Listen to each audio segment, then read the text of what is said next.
भानगढ़ राज्य में राजा महेंद्र प्रताप राज किया करते थे। वो एक ईमानदार राजा थे जो प्रजा का बहुत ध्यान रखते थे। राजा के विवाह को 3 वर्ष बीत चुके थे और अब कुछ ही समय में उन्हें संतान प्राप्ति होने वाली थी।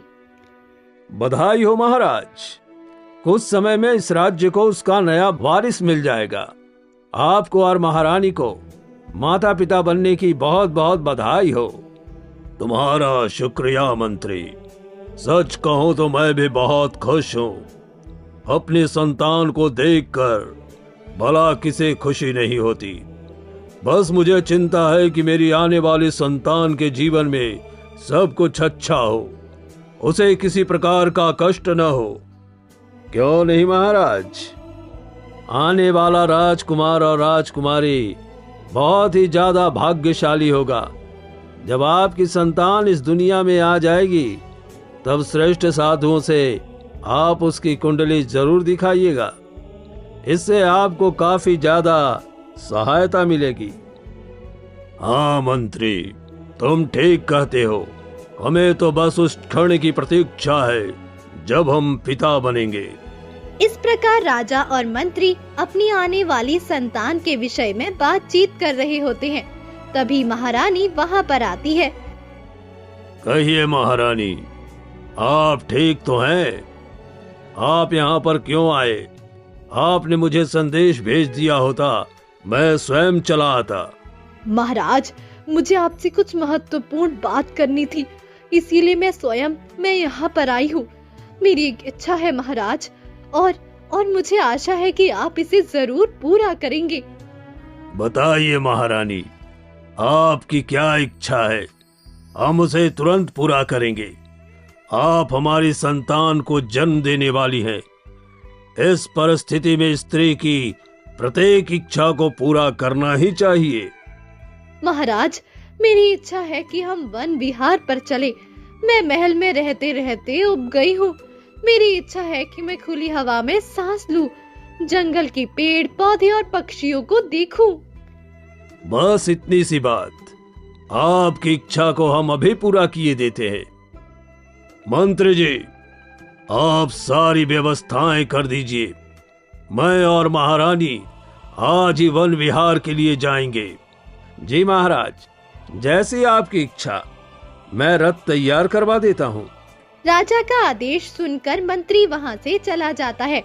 महाराज और महारानी के वन विहार जाने की सारी व्यवस्थाएं कर देता है। ठीक है मंत्री जी, आप महल का ध्यान रखिए। हम जल्द ही लौट आएंगे। राज्य की जिम्मेदारी हम आपको सौंपते हैं। इस प्रकार राजा और रानी रथ में सवार होकर वन विहार के लिए चले जाते हैं। राजा और रानी जंगल पहुंच जाते हैं।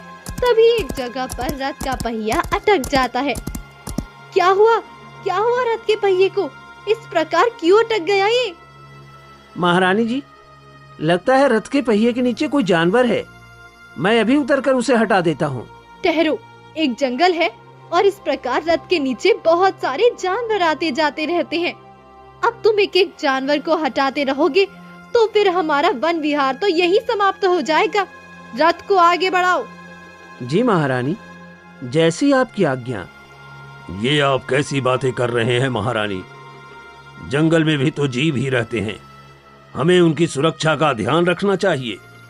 महाराज, जंगल के जानवर धरती पर रहते हैं और सभी को सुरक्षित कर पाना हमारे लिए मुश्किल है। इसलिए हमें आगे की ओर बढ़ना चाहिए। रानी के कहने पर रथ आगे की ओर बढ़ने लगता है। जैसे ही रथ आगे बढ़ जाता है, एक घायल हिरनी का बच्चा वहाँ पर रोने लगता है। ये क्या हो गया? माँ मुझे बचाओ।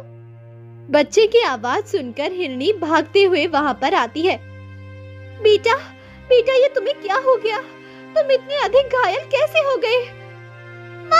माँ, देखो मुझे चोट लग गई। मैं तो यहाँ पर आराम से सो रहा था। अरे अचानक जब मेरी आँख खुली तो कोई भारी वस्तु मेरे ऊपर से गुजर गई। हाँ बेटा, तुम परेशान मत हो। मैंने तुमसे कहा था कि इस प्रकार जंगल में इधर उधर भटकना अच्छी बात नहीं है, पर तुम मेरी बात नहीं सुनते। बहुत तकलीफ हो रही है माँ, बहुत दर्द हो रहा है। आंखों के सामने अंधेरा छा रहा है, कुछ दिखाई नहीं देता।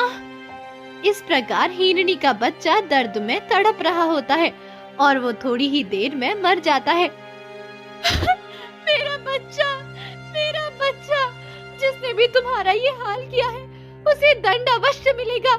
जिसने मेरी संतान को कष्ट दिए उसकी संतान को भी बहुत कष्ट मिलेंगे, उसका भाग्य खराब हो जाएगा। इस प्रकार हिरनी के मुख से ऐसी बातें निकलती है जो कि राजा और रानी की आने वाली संतान के लिए होती है।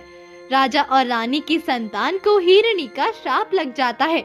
उधर राजा और रानी वन विहार करके महल वापस लौटते हैं। कुछ दिनों बाद राजा के घर एक पुत्री का जन्म होता है।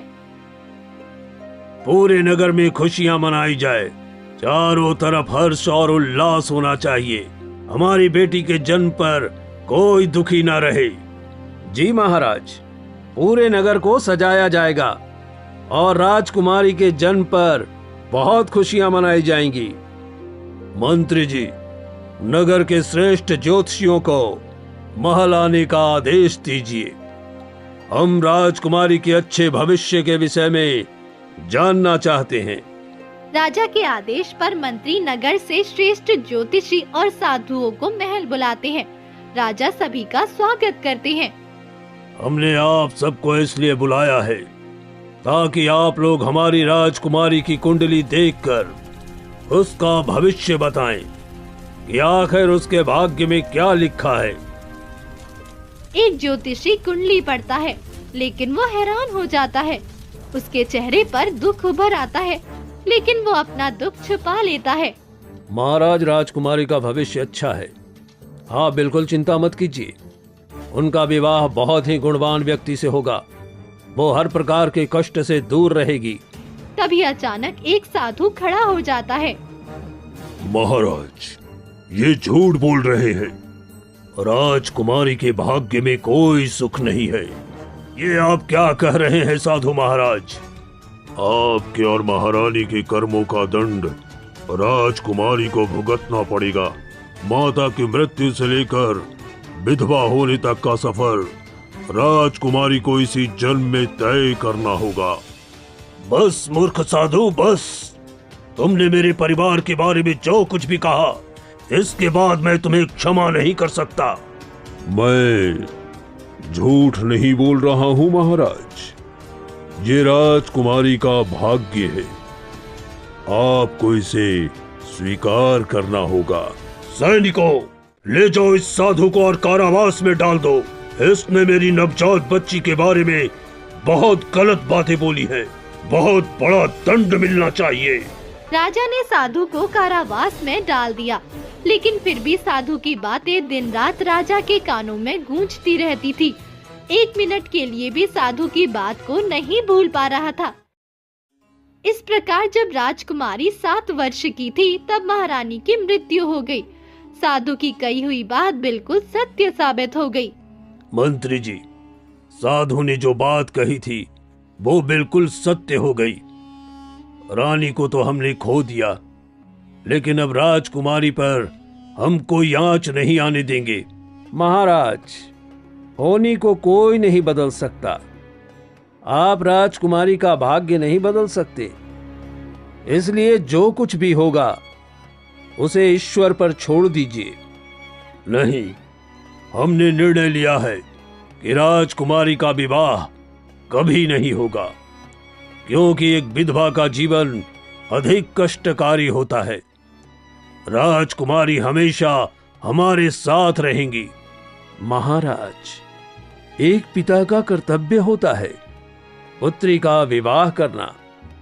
यदि आप राजकुमारी को जीवन भर अविवाहित रखेंगे तो ये समाज तरह तरह की बातें करेगा।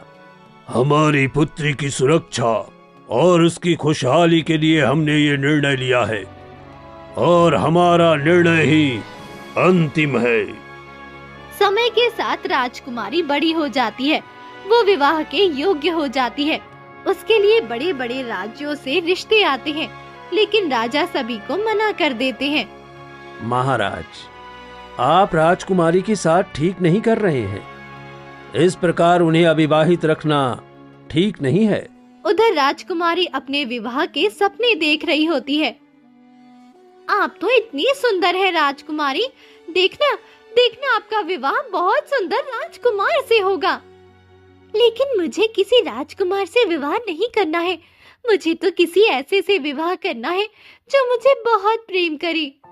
लेकिन आपका विवाह किसी साधारण व्यक्ति से होना संभव नहीं है राजकुमारी। आप उनके सपने देखना छोड़ दीजिए जिनसे आप विवाह करने की सोच रही है। मेरे प्राण चले जाएंगे लेकिन मैं नयन से विवाह करने का सपने नहीं छोड़ सकती। राजकुमारी, नयन बहुत ही साधारण घर का लड़का है। राजा आपका और इसका विवाह कभी नहीं होने देंगे, इसीलिए बेहतर है कि आप उसे भूल जाइए। दरअसल राजकुमारी नगर के ही एक गरीब घर के लड़के नयन से प्रेम करती थी। नयन भी राजकुमारी से उतना ही प्रेम करता था। एक दिन की बात है, राजकुमारी और नयन दोनों नदी के किनारे बैठे होते हैं। राजकुमारी, आपके पिता राजा हैं, वो मेरा और आपका विवाह कभी नहीं होने देंगे, इसलिए हमें अलग हो जाना चाहिए। ये तुम क्या कह रही हो? ऐसा नहीं हो सकता, मैं तुमसे अलग होकर नहीं जी सकती। अच्छा है कि तुम मेरे प्राण ले लो।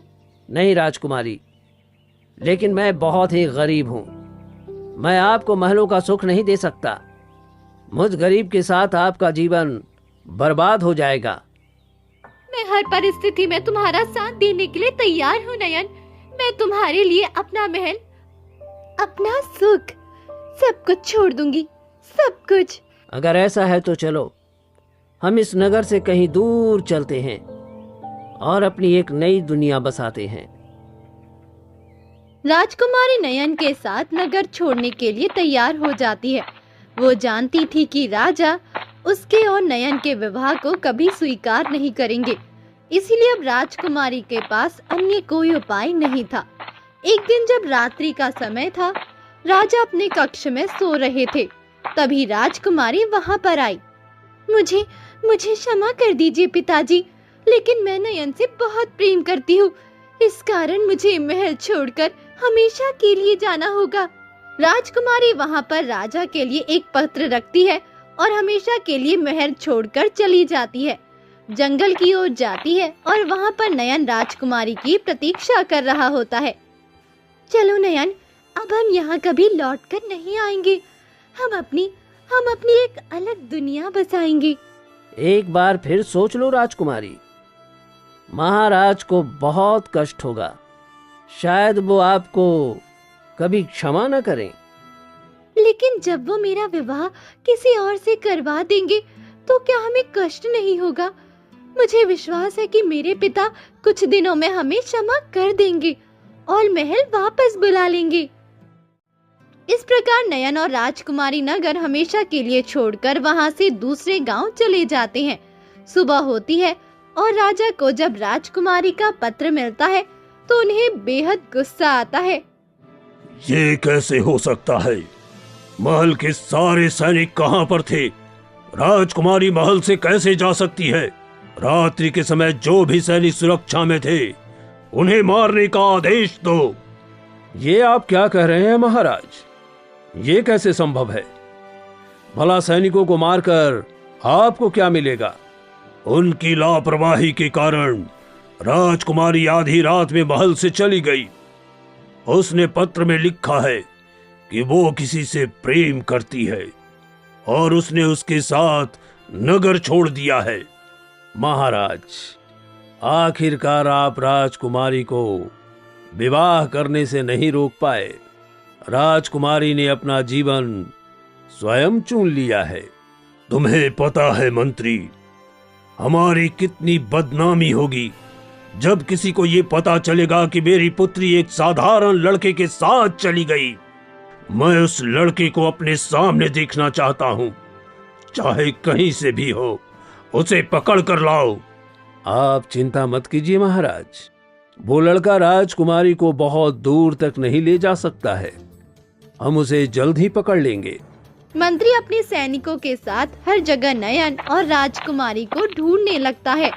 काफी ज्यादा कोशिश करने के बाद नयन का पता मिलता है राजकुमारी नयन को लेकर दूसरे गांव जाता है। जब मंत्री को इस बात की खबर मिलती है तो वो तुरंत उसे गांव में जाता है और राजकुमारी को ढूंढ लेता है। मंत्री जी, आप यहाँ क्या करने आई हैं?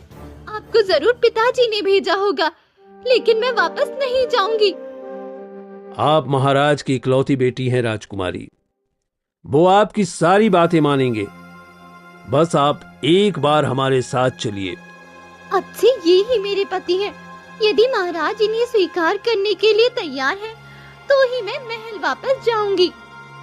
राजकुमारी जी, मैं आपको वचन देता हूं, आपकी और आपके पति की पूरी सुरक्षा की जाएगी। आप बस हमारे साथ एक बार महल वापस चलिए। इस प्रकार मंत्री समझा बुझा कर राजकुमारी और उनके पति नयन को वापस लेकर आते हैं। मंत्री जी, हमने नयन को अपने दामाद के रूप में स्वीकार किया है। हम चाहते हैं कि हमारी बेटी और दामाद बहुत सुख से यहाँ रहें। इन्हें किसी भी तरह की परेशानी नहीं होनी चाहिए। क्षमा करें महाराज, मेरे लिए ऐसा कर पाना संभव नहीं है। मेरा आत्मसम्मान मुझे ऐसा करने से रोकता है। मैं इस महल को स्वीकार नहीं कर सकता। ये आपकी ऐसी बातें कर रही है। ये मेरे पिता है। यहाँ की हर एक चीज पर मेरा अधिकार है और जो चीज मेरी है वो आपकी भी है। आज से हम यहीं रहेंगे। इस प्रकार राजकुमारी के जिद करने पर महल में रुकने के लिए वो तैयार हो जाता है, लेकिन उसका मन महल में नहीं लगता। राजकुमारी और नयन दोनों बातचीत कर रहे होते हैं। तभी वहाँ पर एक नकाबपोश व्यक्ति तलवार लिए हुए आता है और राजकुमार पर हमला कर देता है और कुछ ही समय के बाद राजकुमार की मृत्यु हो जाती है। कौन था वो सैनिक? को जल्दी पकड़ो। उसने मेरे पति पर हमला कर दिया। नयन उठो, तुम्हें क्या हो गया है? नयन। राजकुमार के मृत शरीर को लेकर राजा की बाग में बैठकर विलाप कर रही होती है। तभी राजा के पास ये संदेश पहुंच जाता है। महाराज, राजकुमार नयन पर किसी ने हमला कर दिया है और अब उनकी मृत्यु हो चुकी है। ये तुम क्या कह रहे हो? राजा भागते हुए राजकुमारी के पास जाते हैं। देखते हैं कि राजकुमारी बहुत ज्यादा दुखी होती है और रो रही होती है। नयन की मृत्यु से राजकुमारी पर बहुत गहरा प्रभाव पड़ता है। पुत्री, तुम इस प्रकार कहाँ जा रही हो? मैं तुम्हें साधारण वेश में नहीं देख सकता। पिताजी, अब मैं एक विधवा स्त्री हूँ। यही मेरा जीवन है। मुझे यहाँ से जाना होगा। ठीक है, सेवक और दासी तुम्हारे साथ जाएंगे। नहीं पिताजी, यदि आप कुछ करना चाहते हैं तो राजकुमार के शव को सुरक्षित रख देना। मैं ये राज्य छोड़कर जा रही हूँ। एक दिन जब वापस आऊंगी तो राजकुमार को जीवित करने का उपाय लेकर आऊंगी। इस प्रकार राजकुमार के शव को सुरक्षित रखवाकर राजकुमारी हमेशा के लिए नगर छोड़कर एक साधारण स्त्री के वेश में वहां से चली जाती है। राजकुमारी की ये दशा देखकर राजा दुखी हो जाते हैं। मैंने अपनी बेटी का भाग्य बदलने का बहुत प्रयास किया, लेकिन आखिरकार वही होता है जो भाग्य में लिखा होता है। महाराज, मुझे लगता है आपको उन साधु से जाकर मिलना चाहिए जिन्होंने राजकुमारी के लिए भविष्यवाणी की थी, और वो आज भी हमारे महल के कारावास में हैं। मुझे उनसे क्षमा मांगनी है। तुम अभी उन्हें कारावास से बाहर लेकर आओ। जाओ, जल्दी आओ। मंत्री जाते हैं और साधु को राजा के पास लेकर आते हैं। मुझे क्षमा कर दीजिए साधु महात्मा, मैं भाग्य के लेख को समझने में गलती कर रहा था और इसका दंड मैंने आपको दिया। आपने जो कुछ भी कहा था वो सब कुछ सत्य हो गया। मेरी बेटी का भाग्य खराब हो गया, अब भिखारी बनकर भटक रही है। राजन, जिसके भाग्य में जो लिखा होता है वो तो होता ही है। ये मेरे कर्मों का फल था कि मुझे बिना किसी दोष के इतने वर्षों तक कारावास में रहना पड़ा। मुझे याद है साधु महात्मा, आपने कहा था मेरे और रानी के कर्मों के कारण हमारी बेटी को इतना दुख देखना पड़ रहा है। आखिरकार हमने ऐसा कौन सा काम किया था साधु महात्मा जिसका ये फल मिल रहा है? एक हिरणी के बच्चे की हत्या। हाँ, जब रानी गर्भवती थी तो आप दोनों वन विहार के लिए गए थे। उस दिन रथ से एक हिरणी का बच्चा टकरा गया था। रानी ने उस पर दया नहीं दिखाई और वो मृत्यु को प्राप्त हो गया। हिरणी के दुख ने राजकुमारी के जीवन को शोक से भर दिया। मैं इसका पश्चाताप करना चाहता हूं साधु महात्मा, मुझे उपाय बताइए। मैं अपने प्रत्येक कर्म के लिए क्षमा मांगने को तैयार हूं। राजन, अब आपको ये हिरणी ही क्षमा कर सकती है, जो आज भी इस प्रतीक्षा में है कि उसके बच्चों को जीवन मिलेगा। मैं अभी उस हिरणी के पास जाऊंगा और उससे क्षमा मांगूंगा। शायद इससे मेरा दुख कुछ कम हो जाए। महाराज, आप जंगल की पश्चिम दिशा की ओर जाइए। वहां एक गुफा है, हिरणी उसी गुफा में रहती है। राजा जंगल में पश्चिम दिशा की ओर जाते हैं। वहां पर उन्हें गुफा दिखाई देती है। वो देखते हैं कि एक हिरणी गुफा के बाहर है। राजा को वहां से जाने के लिए हिरणी कह देती है। राजा महल वापस आ जाते हैं और साधु को पूरी बात बताते हैं। महाराज, एक बार राजकुमारी को हिरणी के पास भेजिए। हो सकता है राजकुमारी की प्रार्थना से उस हिरणी का हृदय पिघल जाए और वो आपके परिवार को क्षमा कर दे। राजा राजकुमारी को पूरी बात बताते हैं कि कैसे हिरणी के बच्चे की मृत्यु राजा के रथ के कारण हुई थी और उसके बाद राजा राजकुमारी को लेकर हिरणी के पास जाते हैं। वहां पर मंत्री और साधु भी उपस्थित होते हैं। मैं और मेरे परिवार में जो कुछ भी किया उसमें मेरा कोई दोष नहीं था, लेकिन फिर भी मैं आज तुमसे क्षमा मांगती हूँ। मेरी सहायता करो। ठीक है, यदि ऐसा है तो मैं तुम्हें क्षमा कर देती हूँ। मैं राजकुमार के बिना अपना जीवन नहीं जीना चाहती, इस कारण मुझे जाना होगा। नहीं, तुम राजकुमार को एक नया जीवन दे सकती हो। तुम पूरी तरह से निर्दोष हो, तुम्हें किसी प्रकार का दंड नहीं मिलना चाहिए। ये लो, इसे कस्तूरी कहते हैं। इसका क्या काम है? इसे सुनते ही राजकुमार में प्राण आ जाएंगे और वो फिर से जीवित हो जाएंगे और तुम्हारा जीवन एक बार फिर सुखमय हो जाएगा। आपका बहुत बहुत धन्यवाद। आपने मुझ पर बहुत कृपा की। आप बहुत दयालु हैं। इस प्रकार राजकुमारी कस्तूरी को लेकर राजकुमार नयन के पास जाती है। उसकी सुगंध से राजकुमार नयन जीवित हो जाते हैं।